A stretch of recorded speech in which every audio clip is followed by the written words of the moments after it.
how I got into this thing so quick. You want a basket? What's up, everyone? This is Derrick Broze of the Conscious Resistance Network. Today is Black Friday 2016, the day after Thanksgiving here in the United States, and we're here at a local Walmart, Houston, Texas. Today, I'm trying to actually communicate and connect with people. Some other activists, mainly Mark Dice, who goes out every Black Friday and calls people zombies. He did it last night, he did it this morning, he put out several videos, just bullhorning people, making fun of them. I don't know if he believes this is a strategy that's going to awaken people to different things in the world or the issues he cares about, but our main goal is to try to actually connect with people and to reach them.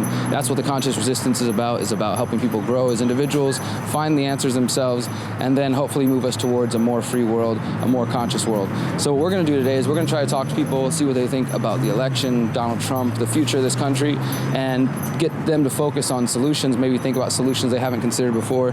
And we're also going to be giving away these activist post shirts that say peace, love, anarchy equals happiness, and the you are powerful, you are beautiful, you are free shirts from our website, and then both my books. So we'll be giving out information, we'll be trying to connect with people and educate them, then instead of actually just calling them zombies or slaves or whatever. Even if maybe you feel that way, that they're sheeple, you're not going to awaken them by yelling at them. At least I haven't really seen many people wake up by being bullhorned and called zombies. So we're going to try to connect with the people and hopefully get something positive out of this. Check it out. It's all a bunch of social media worship and Twitter followers, Beyonce and Justin Bieber and Miley Virus. What's up, everyone? This is Derrick, and I'm talking with Brandon. Well, so we've been having an interesting year, to say the least, in the United States with the recent election, and now we've rolled into the holiday season, and it seems to be that there's, from some perspectives, a lot of division in the country. There's a lot of people upset about the results of the election. What are your personal feelings on our new president-elect Trump? Is the way that I see it, this guy was, in essence, he was the barker at the wrestling match. Come on in and see the wrestling match, folks. It's going to be great. You're not going to believe what's there, and people believed it. And they bought their tickets to go into the wrestling match, and he's going to find that he can't campaign, or he can't run the country the way that he campaigned. And I think that you're going to see a lot of reaction from his alt-right guys who are saying, we voted for you for a reason. Yeah. Do you view him as an outsider? Do you think he's truly an outsider, or is this something that's been fabricated? No, not at all. He's very much of an insider. He has figured out how to play a game, and his game is the only bad publicity is no publicity. That's my opinion, and if you tell a lie long enough, people will start to believe it. We're all a bunch of social media zombies, mind-controlled slaves. I mean, Donald Trump. I mean, you got you have a positive and a negative, just like you and me. We don't have to have the experience, the politician experience to become president. It's kind of a good thing, I guess. Kind of, it gives me hope, But the negative, I kind of don't believe in Trump like that. I mean, I didn't believe in Hillary neither, but Were you a Bernie supporter? You like Bernie Sanders? Bernie was okay. He was okay, We probably could have made it with Bernie, but I mean, it's different. It's different point of views, Yeah. What do you think we can expect coming from a Trump presidency in the next 4 years? Yeah. We'll see the surveillance state continue, the wars. Do you think any of that's going to change under? I don't think that it can with the way that the military and we're balancing military against civilian. That's always the way it's been. I hope that he doesn't acquiesce too much to the military. The scary thing is this guy has a finger that he can push a button. Do you think a Trump presidency is more concerning than a Clinton presidency would have been, or any of the other past presidents? When it comes down to looking at, say, a Bush or Obama, the things we just described, the surveillance state, the growing militarization of the police, the wars, those have all existed and continued and stepped up under each presidency. So is it fair to say that that wouldn't have happened without Trump being elected? Would Hillary Clinton have handled the same thing, or what's your perspective on that? I think that there is so much. momentum. In physics, that's it's inertia. Once you get something moving, it's hard to get it to stop, and vice versa. I don't think that there would be that much of a difference in what is accomplished. Now, I do think that Trump is going to be able to push through more of infrastructure spending than what Hillary would have been able to. I think that the Republicans would have once again just dug in their heels at anything that a Democratic president wanted to proceed with. Like sign my petition. You said so Trump, he's painted at least in the media as an outsider, right? And you said that kind of gives you a little bit of hope there. Yeah, it kind of gives me hope. Like I say, anybody can become president, but then again, you need that experience too. Not just money or fame or popularity. What are your thoughts on President Obama? Are you going from President Obama to what will be President Trump? How do you see that? I mean, it's not a good thing. Not for me. We all know presidents lie. Yeah. So, like I say, for Trump, if he was lying during his speeches, then I'm okay with it. I mean, everybody deserves a chance. But from Obama to Trump, I don't know. It's kind of skeptical. Obama, he came in and he did a little something. I admire him for that. And then, he also made history, So, but other than that, he made history by becoming the first Nobel Peace Prize winner to drop bombs. You know what I'm saying? And how many nations? So you say everybody knows presidents lie, and I agree with you. Right. During the election, it seems like the American public generally accepts they're going to say whatever they need to say to get you to trust them, believe them. Right. But when it comes to say me and you on an individual level, I'm your business partner, your best friend, or you got a romantic relationship. If somebody you knew they're always going to lie, you wouldn't come back to that relationship all the time, But for some reason, the American public, we come back to the presidents, we come back to the election, even though we know they're going to lie, they're going to steal, they're probably going to, do some behind. It's tradition, It's a traditional thing for the American public. For you and I, we know to go vote. We know. Even though the candidates are sucky, we know to go vote. It's there for us. I was wondering if we didn't go vote, what would happen? I've wondered myself. I think that might send a stronger signal to this system and the people behind it. Because right. like you said, whether it's Donald Trump or Bernie Sanders or even Hillary Clinton coming along late, people have pointed out, and I think it's clear to the American public now, that there is a rigged system going on. There's a lot of influence from corporate power. The state itself doesn't seem to care about the people. Research is everything.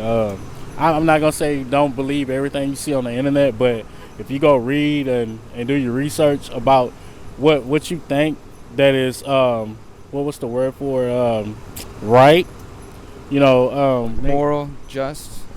Yeah. So if you like the Rothschilds family, okay, now we're getting somewhere. they a bit scary. All right. Okay. Now we're getting somewhere. So Everybody in this store, they're all a bunch of slaves to the Babylonian bimbos, the Illuminati in Hollywood. You feel like voting for the presidents is one of the strong or effective ways that we can fight for change in our country, or do you think there's other options? Well, I think that's the basic one. I have difficulty whenever people want to criticize the process whenever they choose not to be part of it. Is that you can say that you can change the process from outside by whatever means, anarchy, protest, whatever. But if you look, unless we have a Gandhi or a Martin Luther King, like a peaceful, non-compliant movement. Well, not even, just anyone that people are going to.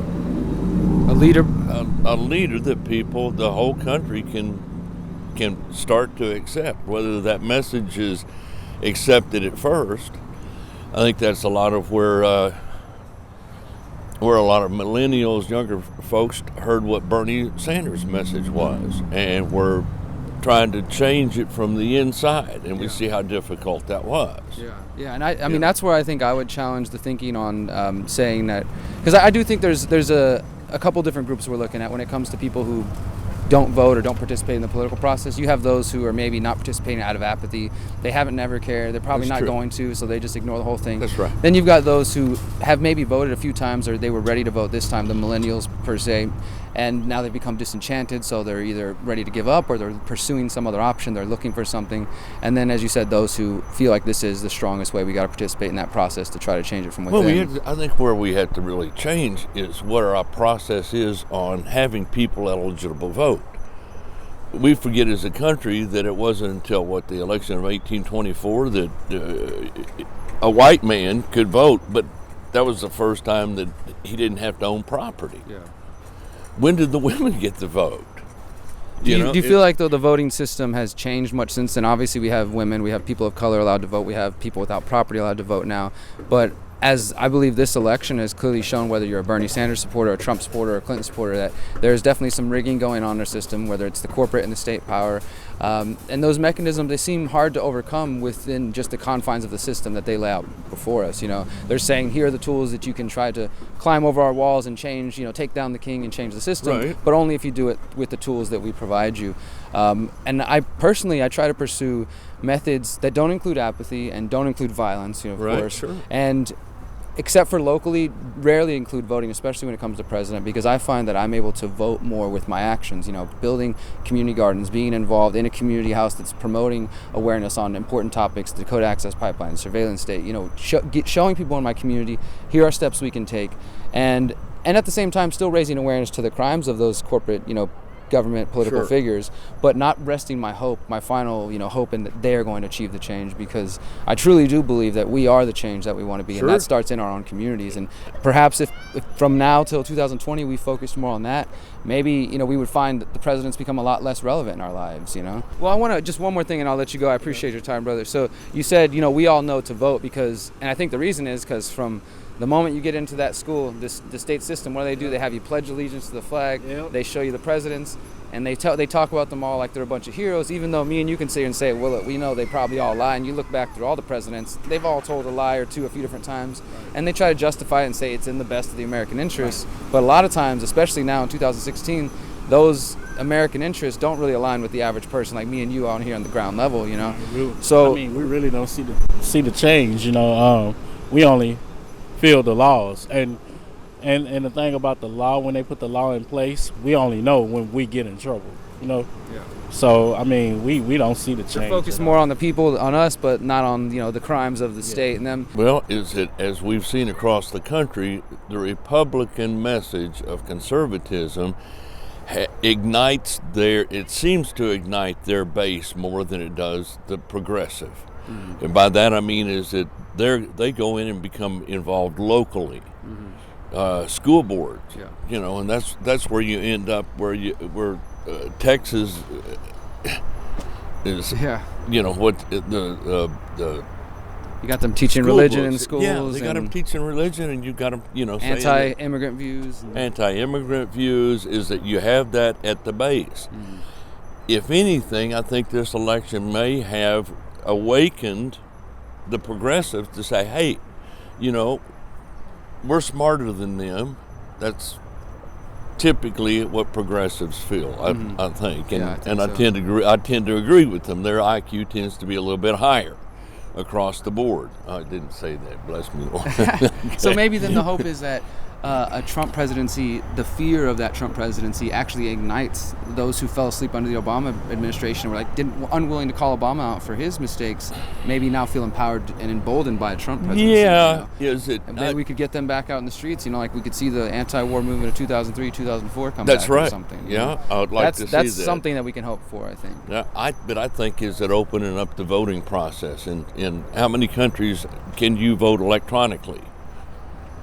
And here it's the right is all about suppressing the vote. If you look across the board, across the United States, except in California, in more progressive states, but in and the electoral college is all geared much more toward rural America than it is toward urban America. Yeah, one way or another, whether you're looking at the electoral college or the popular vote not really mattering, or the Diebold voting machines or the rigging with corporate power. I mean, we've got a whole reason and list to have a lack of faith in that system. But I do hope that through conversations like this, we're able to actually spark that community building and get people to move forward. So I appreciate your time. My man. pleasure. So I guess my last point is, for me, I'm trying to look for answers that go beyond just voting, because we do know to vote because that's what they tell us, but we're playing by their rules when we do that. And what would happen if nobody showed up to vote? What would happen if everybody, instead of investing their money and their time, energy into candidates, we went and built community gardens, we went and built community centers, we got involved locally? That's the kind of stuff that I want to focus on, and